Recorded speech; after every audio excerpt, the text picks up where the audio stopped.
Congratulations for this. Thank you. Yeah, just introduce yourself for record purposes for those who don't know you. Well, my name is Aremeyaw.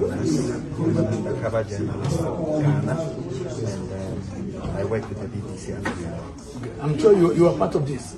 Well, I wouldn't say we all have contributed to it to make this documentary a success. Okay. Now, what is the major takeaway from this? Well, I think that the major takeaway from this is the level of abuse that we've all seen in this film. And I don't want us to look at it with the lenses of religion. It's a pure human rights abuse story, which all of us as journalists have been doing.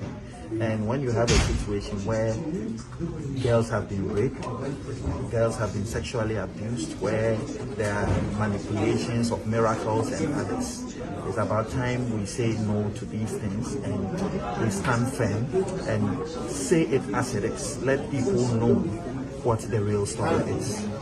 A lot of people perceive this as an attack on the church. Well, I don't think it is, and I have emphasized that we are not here to talk about religion. We are here to talk about human rights abuses. We've done stories on human rights abuses all our lives as journalists. This is not any different from the stories we do. And I think that if there is something wrong, as journalists, we should have the courage, we should have the energy to be able to tell it as it is, if it's a human rights abuse issue. So the man is dead now, and the documentary is out. Question a lot of people's minds out. What next? What do you think? What are your recommendations? The death of a person does not mean that the issue is dead. There are equally important and many victims who have suffered as a result of the man's atrocity. We talk about Hitler today. He's dead, but we talk about the atrocities and the human rights abuses that took place. We talk about a lot of leaders, dictatorial leaders who have committed crimes, and we still talk about them. So the death of a man does not extinguish the crime. We have to be bold as African journalists to tell it as it is once it affects people. Have you thought about the trauma all these women are going through? Have you thought about the problems that these people are facing? How do we address the situation? There is government side of it where when the church broke down, nothing happened. As journalists, we should be asking the question, what was government supposed to do? Why is it that nobody was brought to book when clearly the building fell as a result of structural defects? So these are all issues we have to look at as journalists and ask the right questions to make sure that there is an answer to it. TB Joshua asked me to find virgins for him, to bring young girls into disciple fold. In the midnight, this person will be called into his bedroom so that he could disvirgin them.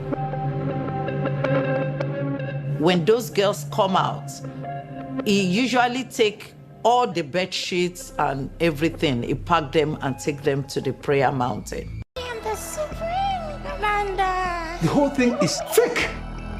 Totally faked. Yes. No man can satisfy you. It's true, man of God. TB Joshua asked me to find virgins for him. Each time they would say, Daddy's calling you. The bottom line is you'd have to go there. I thought I will take what he did to me to the grave. Just drive now. Go, go, go, go, go, go, go, go. Lock the door.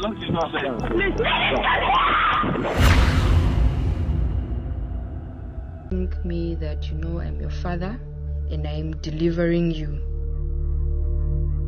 We went into his room and I stood there and he said, off your clothes.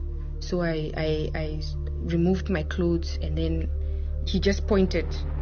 So I lied down and then he raped me. He broke my virginity.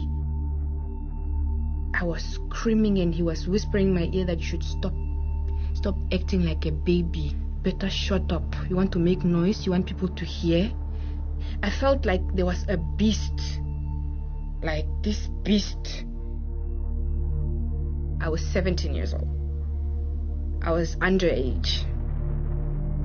When he come back from the service, he kept forcing himself on me. He assured me God was not upset.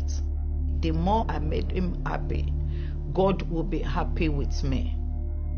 He grabbed me and he held me very close to him, and he literally then pushed me down to the bed and he got on me.